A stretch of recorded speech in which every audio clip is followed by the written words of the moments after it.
Good morning, students. In this video of aromaticity, we are discussing about chemical properties of aromatic compounds or arenes.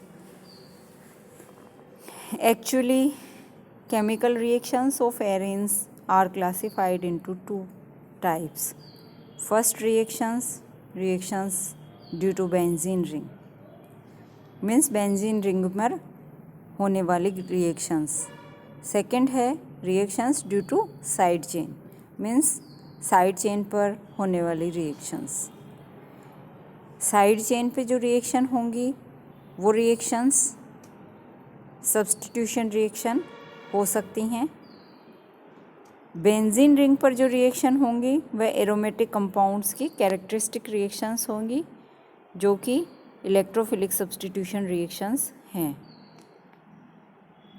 अगर benzene ring पर methyl group present है तो हम जानते हैं, activating groups में हम पढ़ चुके हैं, यह एक्टिवेटिंग ग्रुप होता है, रिंग एक्टिवेटिंग ग्रुप होता है और ऑर्थो पैरा डायरेक्टिंग ग्रुप होता है.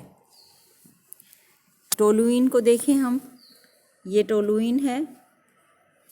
टोलुइन का अगर हम नाइट्रेशन करवाएं 30 डिग्री सेल्सियस टेम्परेचर पे अगर नाइट्रेशन किया जाता है, ऑर्थो पे नाइट्रो ग्रुप सब्स्टिट्यूट हो जाता है, पैरा पे नाइट्रो ग्रुप सब्स्टिट्यूट हो जाता है. दोनों तरह के प्रोडक्ट हमें मिलते हैं क्योंकि टोलुइन में present CH3 group benzene ring के लिए एक्टिवेटिंग ग्रुप की तरह बिहेव करेगा जो कि ऑर्थो पैरा डायरेक्टिंग ग्रुप है. अर्थात नए आने वाले प्रतिस्थापी को CH3 ग्रुप ऑर्थो पोजीशन या पैरा पोजीशन ग्रहण करने के लिए निर्देशित करता है.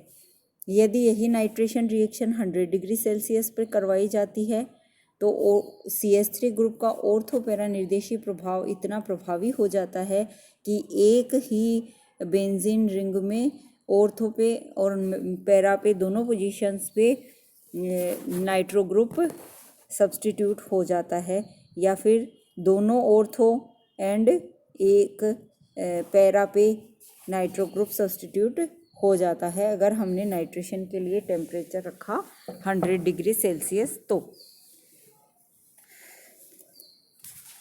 ये यदि बेंजीन की रिएक्शन करवाई जाती है हेलोजन प्लस FeCl3 के साथ, एक तरीके से ही फ्रीडल क्राफ्ट रिएक्शन ही हो गई हमारी. नहीं, फ्रीडल क्राफ्ट रिएक्शन में हम एल्काइलेशन या एसाइलेशन करवाते हैं.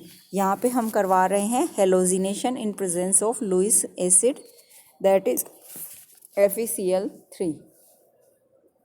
हेलोजिनेशन करवाई जाए डार्क में यानी अंधेरे में और लो टेम्परेचर पर तो ऑर्थो पे क्लोरीन या हेलोजन सब्स्टिट्यूट हो जाएगा और पैरा पे हेलोजन का सब्स्टिट्यूशन हो जाएगा. यदि हम करवाएं सल्फोनेशन रिएक्शन तो टोलुइन की रिएक्शन सल्फोनेशन के लिए करवाई जाती है कंसनट्रेट H2SO4 के साथ. उससे ऑर्थो पे और पैरा पोजीशन पे SO3H का सब्स्टिट्यूशन हो जाता है बेंजीन रिंग में. नेक्स्ट हम आ गए बेंजीन की या बेंजीन रिंग की फ्रीडल क्राफ्ट एल्काइलेशन रिएक्शन पे. फ्रीडल क्राफ्ट एल्काइलेशन रिएक्शन हमें पता है AlCl3 की प्रेजेंस में मिथाइल क्लोराइड के साथ करवाई जाएगी, जिससे मिथाइल ग्रुप टोलुइन पर ऑर्थो पोजीशन तथा पैरा पोजीशन पर सब्स्टिट्यूट हो जाता है. यदि यही फ्रीडल क्राफ्ट रिएक्शन मीन्स देखिए हमने मिथाइल क्लोराइड लिया, एनहाइड्रस AlCl3 भी लिया, लेकिन अगर हमने यहाँ पे टेम्परेचर 0 डिग्री सेल्सियस की बजाय 80 डिग्री सेल्सियस रखा तो 80 डिग्री सेल्सियस पर वास्तव में ये जो प्रोडक्ट बनते हैं इन प्रोडक्ट का आइसोमराइजेशन हो जाता है और मेटा पोजीशन पर CH3 ग्रुप का सब्स्टिट्यूशन हो जाता है. मेटाजाइलिन का फॉर्मेशन होता है.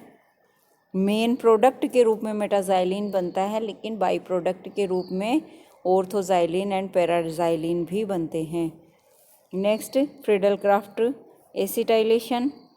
फ्रीडल क्राफ्ट एसिटाइलेशन कैसे करवा सकते हैं, देखिए एसिटाइल क्लोराइड एनहाइड्रस AlCl3 की प्रेजेंस में मिथाइल एसीटोफिनोन हमारा बन गया। तो ये ऑर्थो पोजीशन पे तथा पैरा पोजीशन पे आ जाता है।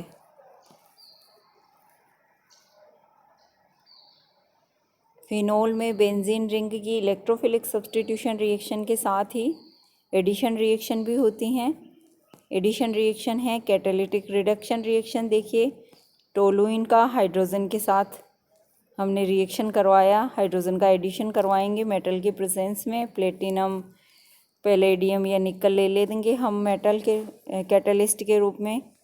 टेम्परेचर हमने लिया है 150 डिग्री सेल्सियस और बेंजीन रिंग का कंप्लीट हाइड्रोजनेशन हो जाता है, जिससे मिथाइल साइक्लोहेक्सेन हमें प्राप्त होता है। ये सब तो हो गई बेंजीन रिंग की रिएक्शंस।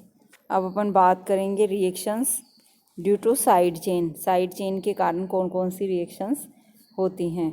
देखिए साइड चेन में भी सब्स्टिट्यूशन रिएक्शन हो सकती है।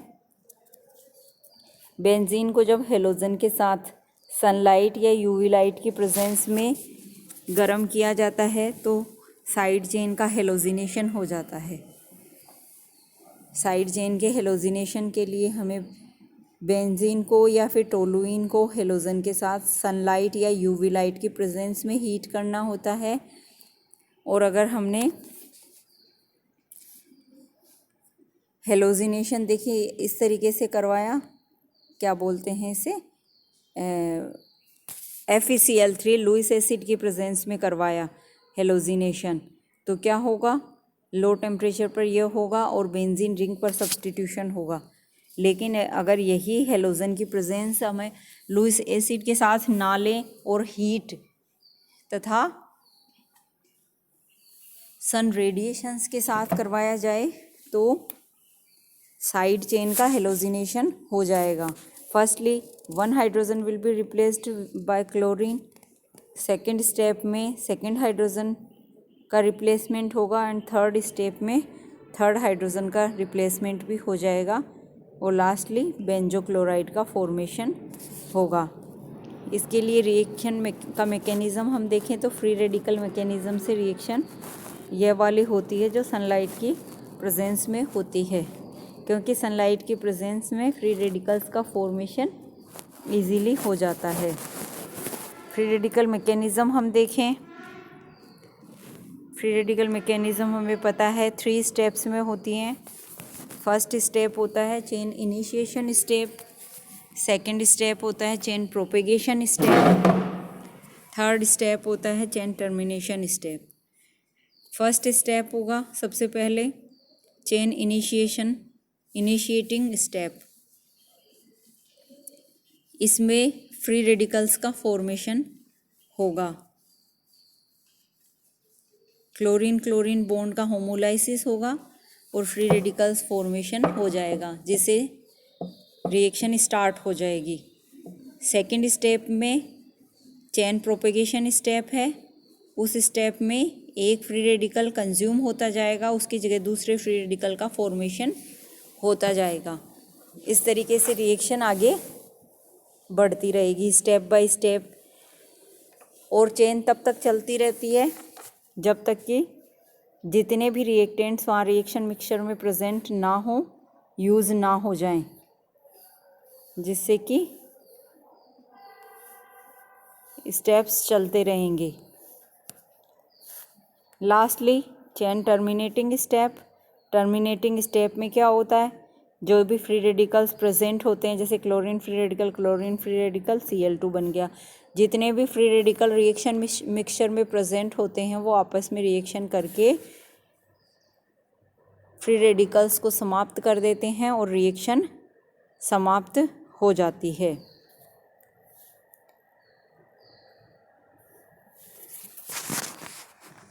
एरोमेटिक कंपाउंड्स या एरिन्स की एक इम्पोर्टेंट रिएक्शन है side chain oxidation reaction. Side chain जो होती है, साइड चेन का मतलब हमें पता है बेंजीन रिंग पर जो एल्किल या एरिल ग्रुप प्रेजेंट है वह साइड चेन है। साइड चेन का अगर हम स्ट्रॉन्ग ऑक्सीडेंट्स के साथ ऑक्सीडेशन करते हैं तो वह कार्बोक्सिलिक एसिड ग्रुप में कन्वर्ट हो जाता है। ऑक्सीडाइजिंग एजेंट के रूप में हम KMnO4 को, डाइल्यूट HNO3 को, K2Cr2O7 को, H2SO4 को भी यूज़ कर सकते हैं।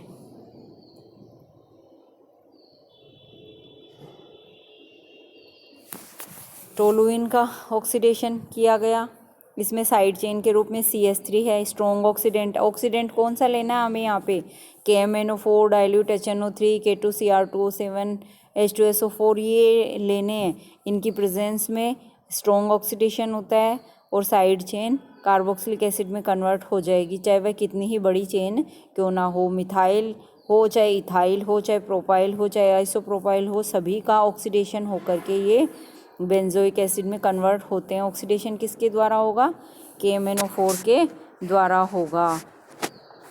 अगर दो साइड चेन प्रेजेंट हों एक ही रिंग में तो उनके ऑक्सीडेशन से डाई कार्बोक्सिलिक एसिड का फॉर्मेशन हो जाएगा। साथ ही हम देख सकते हैं एक इम्पॉर्टेंट रिएक्शन और दी गई है यहाँ पे, ये एग्ज़ाम में पूछी जाती है। साइड चेन ऑक्सीडेशन के बारे में एग्ज़ाम में काफ़ी ज़्यादा पूछा जाता है।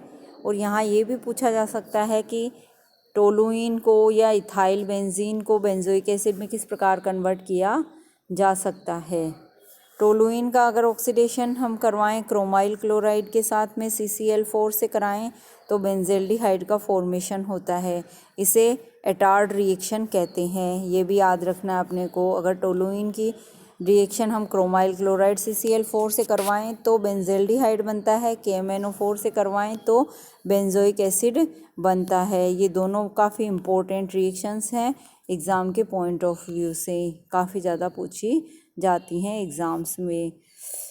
वास्तव में अगर हम इस रिएक्शन में क्या होता है, अगर हम CH3 की जगह बेंजीन रिंग पर इथाइल ग्रुप को बॉन्डेड पाते हैं तो यहाँ बेंजेल्डिहाइड का फॉर्मेशन नहीं होकर के फिनाइल एसिटल्डिहाइड का फॉर्मेशन होता है।